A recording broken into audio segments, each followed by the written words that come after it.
I'm here with Stephanie Johnson King and her children to talk about CitiMortgage's attempts to auction her house on January 31st. Hi, Stephanie. Hi.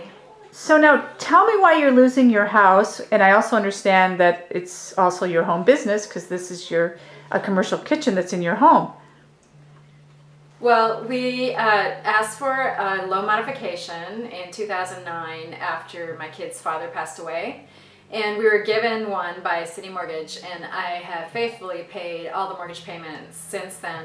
But CitiMortgage didn't credit them to my loan, and they kept telling me they were going to foreclose, and now they have foreclosed, and they're planning to auction the house on the 31st. Now you actually have the checks that prove, the canceled checks Yes. that prove that you've made the payments. Yes, I do. I have all the canceled checks provided by my bank, and the back was stamped, "Do not post to loan." Which means? Which means that CitiMortgage cashed the checks, then put them into their general fund and did not post them to my loan. Why do you think they targeted you? I think because I have a lot of equity in my home, and I hadn't worked in 10 years when Michael died, and I think that they thought it was a good candidate to foreclose on because I wouldn't have enough money to pay the legal fees to fight them. Now you do work though, because you run a business in your home. Right, that's my only source of income is this commercial kitchen that I had built in the basement of my home, and I do daycare here, and the whole daycare program is cooking with kids. Mm-hmm. Now, so it's January 31st that they're saying that you're going to be losing your home. Right.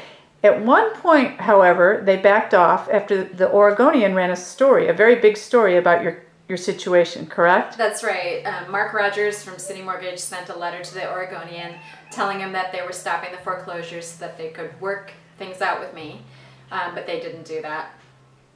So they then contacted you and said, we're still going to foreclose? No, they didn't contact me and say they were still going to foreclose. I assumed the foreclosure was off until last Friday when I found out that the sheriff's department has an order to evict us. Have you talked to the bank, to the mortgage company? No, I am not supposed to speak to the mortgage company right now because I have legal counsel that's representing me. Okay. Kids, now tell me how you feel about all this. Well, I feel really bad because I've lived here for 8 years and I love it here and this is my home. I feel so sad because all this stuff has happened to us in our life. All right, well, thank you.